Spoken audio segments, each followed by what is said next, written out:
नमस्कार प्यारे दोस्तों, स्वागत है आपका हमारे इस चैनल टारगेट बता रहे पे। आज मैं एसएससी जीडी के बारे में बात करना चाहता हूं। आप लोगों के कुछ प्रश्न बन रहे हैं, मैंने कुछ सुना भी है, हमारी पिछली वीडियोस में कुछ कमेंट भी आई हुई हैं जिनमें कुछ प्रश्न बन रहे हैं। तो मैं उन प्रश्नों के आधार पर मैं आपको जवाब देना चाहूँगा कि मतलब किस तरीके से आपके प्रश्नों का सही मायने में सही जवाब है।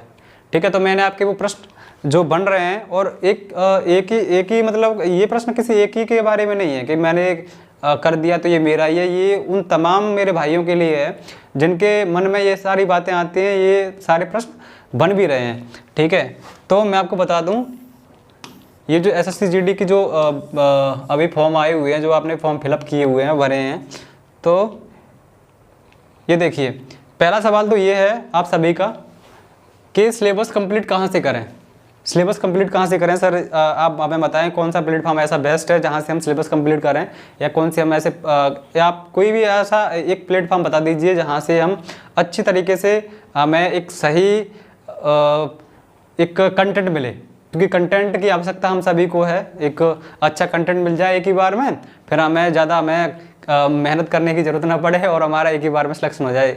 जी हाँ, बिल्कुल, ये सर होना भी चाहिए, क्योंकि इन्हीं सब चीज़ों के लिए तो हम यहाँ पे ये सब कुछ देखते हैं और ये सब बनाते हैं। ठीक है, कंटेंट आपको एकदम सही मिलेगा। मैं ये नहीं कह रहा कि आप हमसे ही पढ़िए, आप कहीं से ही पढ़, मैं ये आपसे बिल्कुल भी नहीं कहूँगा। ठीक है, क्योंकि जो हमारा मन कहता है, जो हमारे अंदर से जो भावनाएं उत्पन्न होती हैं, कहीं से भी जो हमें अच्छा लगता है, हम वहीं से अपना कंटेंट इकट्ठा करते हैं और हमें ये करना भी पड़ता है, क्योंकि हमारा मन है वो कहीं ना कहीं इधर उधर भटकता ही रहता है। तो देखिए, जो आपने बैच आपका सिलेबस कंप्लीट कहाँ से करें, मैं आप लोगों से ये नहीं कहूँगा कि ये प्लेटफॉर्म बढ़िया है या वो चैनल बढ़िया है, या यहाँ से पढ़ लीजिए या वहाँ से पढ़ लीजिए। मैं किसी भी स्पेशली किसी भी प्लेटफॉर्म का नाम नहीं लूँगा यहाँ पे, क्योंकि सब जो जितने भी टीचर्स हमारे पढ़ाते हैं वो बहुत अच्छा पढ़ाते हैं। सारे के सारे टीचर्स जो पढ़ाते हैं, चाहे किसी भी प्लेटफॉर्म की बात कर लीजिए, सब के सब सब भाई सब चाहते हैं कि हमारे यहाँ से जो बच्चों का सिलेक्शन हो वो बहुत ज़्यादा हो। ठीक है, तो सभी अपनी तरफ से अपना बेस्ट देते हैं। वो जिम्मेदारी, कुछ चीज़ें हम पे भी डिपेंड होती हैं, क्या हम वो सब कुछ हम ले पा रहे हैं, क्या हम सब कुछ जो कंटेंट वो देना चाहते हैं, जितना वो पढ़ाना चाहते हैं, क्या वो हम पढ़ रहे हैं। ठीक है, तो ये बहुत ज़रूरी है। ठीक है, तो ये है कि आपने जिस किसी भी प्लेटफॉर्म से जो बैच लिया हुआ है आप वहीं से पढ़ें, और सबसे पहले ये है कि आप अच्छे से सिलेबस कंप्लीट कर लें। एक बार में एक बार उसे कंप्लीट कर लें, फिर उसी को दोबारा से रिवाइज करें, फिर रिवाइज करें, फिर रिवाइज करें। फिर रिवाइज करने के बाद जब आपको लगे कि हाँ मेरा रिवाइज हो चुका है, उसके बाद आप अलग से कोई भी किताब लगा सकते हैं। जी बिल्कुल। अब मॉक कब से दें, अब हमारा भैया सिलेबस तो कंप्लीट हो गया, अब मॉक कब से दें, कब से हमें देना चाहिए। ठीक है, या कुछ ऐसे भी होते हैं हमारे भाई कि हमने एक दो क्लासें ले ली, फिर अब दिमाग में आ रहा है मॉक कब से दें, मॉक दे रहे हैं, मॉक टेस्ट तो दे रहे हैं, नंबर बहुत कम आ रहे हैं। या सिलेबस कुछ पढ़ा हुआ है या पढ़ लिया हमने और हम मॉक टेस्ट दे रहे हैं, नंबर बहुत कम आ रहे हैं, मोटिवेशन हमारा गायब होता जा रहा है, पढ़ने की बिल्कुल इच्छा ही नहीं हो रही है, बिल्कुल भी इच्छा नहीं हो रही पढ़ने की। भैया नंबर हमारे कम आ रहे हैं, कहाँ से पढ़ें, कैसे दें। अगले दिन एक दिन दे लिए, फिर 15 दो महीने जा रहे हैं, आपके महीने निकलते जा रहे हैं, आप मौके नहीं दे पा रहे हो, मन ही नहीं लग रहा आपका।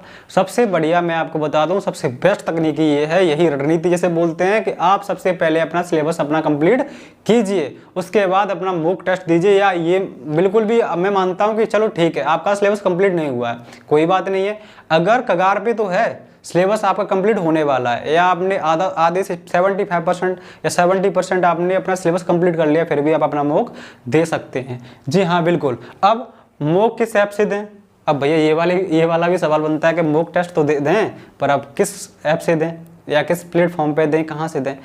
मैं आपको बता दूँ, टेक्स्ट बुक पर भी आप दे सकते हैं, किसी भी ऐप पर भी आप दे सकते हैं, पर टेक्स्ट बुक पर दे दीजिए आप, अगर आपका मन है। टेक्स्ट बुक कहीं ना कहीं थोड़ा सा कहीं ना कहीं जो बाकी जो ऐप है, अंकित वाडी सर के ऐप का जो ऐप है, और भी बहुत सारे ऐप है, मैंने देखा है कि टेक्स्ट बुक का कहीं ना कहीं वही लेवल बनता है, उनका भी वही लेवल बनता है, और बाकी जो बैच थोड़ा सा एक कंटेंट थोड़ा सा या लेवल उसका बढ़ा के देते हैं। ठीक है, तो आपको जहाँ से बेस्ट लग रहा है आप वहाँ से दे दीजिए। कोई इसमें कोई दो राय नहीं है कि यहाँ से ये अच्छा है या वहाँ से वो अच्छा है, सब कुछ कंटेंट बेस्ट ही देते हैं बिल्कुल। अब मेरा मतलब ये है कि आप अपने दिमाग को ना मतलब दौड़ाएं, जहाँ से आपको पढ़ने की इच्छा हो रही है वहाँ से आप पढ़ सकते हैं। ये नहीं आपको भेदभाव करने की आवश्यकता नहीं है कि ये अच्छा है कि वो अच्छा है, बस पढ़िए इसमें से, मैं तो ये कहना चाहूँगा। ठीक है, अब मॉक में टाइम मैनेज कैसे करें, अब वही वाली बात है। मॉक में अब दे रहे हैं, अब हमने मॉक देना चालू कर दिया, अब हमारा सारे प्रश्न हमने देख ही नहीं पाए और हमारा जो है, क्योंकि ऑनलाइन है ये, तो ऑनलाइन ही हमें मॉक देने होंगे भैया। हमने तो ये सारे प्रश्न भी नहीं पढ़ पाए, तब तक हमारा टाइम भी खत्म हो गया और ये सबमिट भी हो गया हमारा मॉक टेस्ट। अब क्या करें, मैं आपको बता दूं इसके लिए क्या करना पड़ेगा। इसके लिए एक ही आपका वो है कि practice practice practice and more practice. जितनी ज़्यादा प्रैक्टिस करोगे आप उतना ही टाइम मैनेजमेंट कर पाओगे, टाइम बचा पाओगे और सारे प्रश्नों को अच्छे से आप सॉल्व कर पाओगे। जी हाँ बिल्कुल। मैथ में सबसे ज़्यादा टाइम कहाँ खराब होता है हमारा, मैथ में, रीजनिंग में, बस यही तो दो टॉपिक हैं।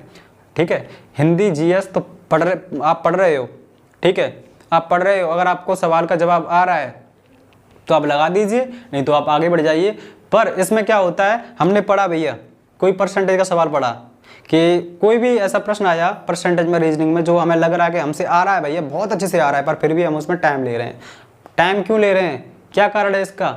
इसका कारण ये है कि हमने प्रैक्टिस नहीं की है। जितनी ज़्यादा प्रैक्टिस करेंगे उतनी ज़्यादा हम टाइम की बचत कर पाएंगे। तो इसका तो मतलब यही है कि सबसे ज़्यादा हमें प्रैक्टिस करनी पड़ेगी, तभी हम इसका टाइम बचत कर पाएंगे, तभी हम इसकी टाइम की मैंने अच्छे से मैनेज कर पाएंगे। ठीक है, अब आपका एक अंतिम प्रश्न बनता है यहाँ से कि शुरू के मॉक में कितना स्कोर होना चाहिए। हमने स्कोर दिया, नंबर आ गए कम, भाई साहब अब मतलब मोटिवेशन हो गया डाउन। अब क्या करें, नंबर तो बहुत कम आ रहे हैं, मॉक कैसे दें? इसका मतलब ये है मेरे भाई कि घबराने की बिल्कुल आवश्यकता नहीं है, घबराइए मत। आप अपने बारे में सोचते हैं, आपसे भी बहुत ऐसे ऐसे बच्चे होते हैं, ऐसे ऐसे हमारे भाई होते हैं जिन्होंने शुरू में, तो आपने तब भी देख लिया होगा, कुछ ने आधा सिलेबस कंप्लीट कर लिया होगा, कुछ ने किसी और की तैयारी की होगी, अब SSGD की तैयारी कर रहे हैं, मतलब कहीं ना कहीं कुछ तो देखा होगा आपने। कुछ हमारे तो भाई ऐसे भी हैं जो स्टार्टिंग से कर रहे हैं, भाई SSGD कांस्टेबल है, टेंथ की ये आपकी भर्ती है, तो सभी फॉर्म डालेंगे, जो नए बच्चे हो गए वो भी फॉर्म डालेंगे इसमें। तो ठीक है, तो इसमें घबराने की बिल्कुल आवश्यकता नहीं है। नंबर कितने भी आए आपकी, ये घबराने की नहीं है, घबराइए मत। यहाँ से मोटिवेशन डाउन हो जाता है, यहीं से पर पढ़ने की इच्छा भी खत्म हो जाती है। तो पढ़िए, शुरू के मॉक में आपका जितना भी स्कोर बन रहा है कोई बात नहीं, उससे क्या करना है, एनालाइज करिए। जो आपने मॉक दिया उसे एनालाइज किए, ठीक है, कहाँ पे हमारी गलतियाँ बन रही हैं। फिर एक आप अपना नोटबुक बनाइए, आप अपनी एक अलग से सिलेबस के अकॉर्डिंग भी एक नोटबुक एक अलग से बनाइए। उसमें आप अपना स्कोर लिखिए पहले कि भाई साहब हमारा स्कोर इस वाले टेस्ट में ये आया है, अब इससे जो नेक्स्ट आएगा अब इसमें हम अपना 10 नंबर का इम्प्रूव करेंगे, अगले में फिर 10 नंबर का इम्प्रूव करेंगे। कोशिश करेंगे कि इम्प्रूव करते करते आज हम अपना इतना बेस्ट स्कोर बना लें कि जितने की हमें आवश्यकता है। तो ये है, ये होना चाहिए। अगर इसी रणनीति से आप अपना काम करोगे तो शायद हो सकता है कि आप उस मुकाम पे पहुंच पाएं जहां पे आपको पहुंचना चाहिए और पहुंचने की आपके अंदर लालसा है, जिज्ञासा है। जी हाँ बिल्कुल। तो इन्हीं सब बातों के लिए हमारे इस चैनल को आप बने रहिए, ठीक है। टारगेट RJ जो मैंने आपको बताया हुआ है, ये आपका बेस्ट प्लेटफॉर्म है जो आपको एक अच्छी रणनीति, अच्छी बातें बताएगा कि हमें किस लेवल से चलना चाहिए। तो थैंक यू, बहुत बहुत धन्यवाद। बिल्कुल।